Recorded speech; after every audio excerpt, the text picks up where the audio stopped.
Welcome. In front of me is a OPPO A16, and today I will show you how you can enable and also set up the Do Not Disturb mode.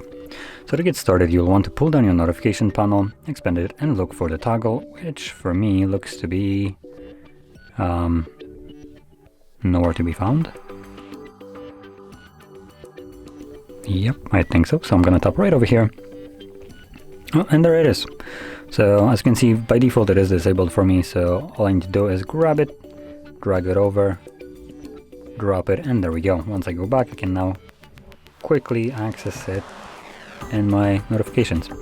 So from here, you can either tap on it to immediately turn it on with whatever the default settings of it are, but let's be honest, you probably want to first hold it, which will take you to those said settings.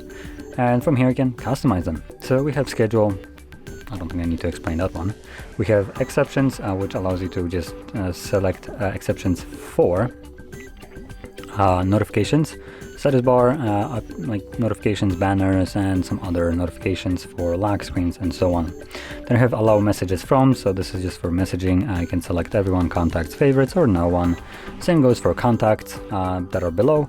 And additionally, contacts has a little ace up its sleeve, which I've checked right here.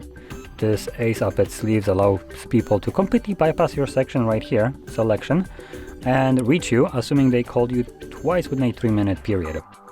So there we go. And lastly, we have a silent media when Do Not Disturb is on, so just, I guess, mutes the device altogether when you have the mode on.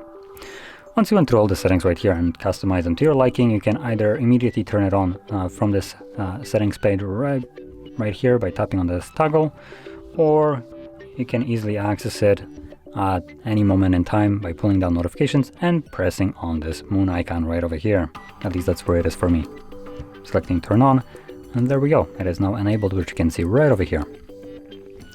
So that is how you set it up and use the Do Not Disturb mode. And if you found this very helpful, don't forget to hit like, subscribe, and thanks for watching.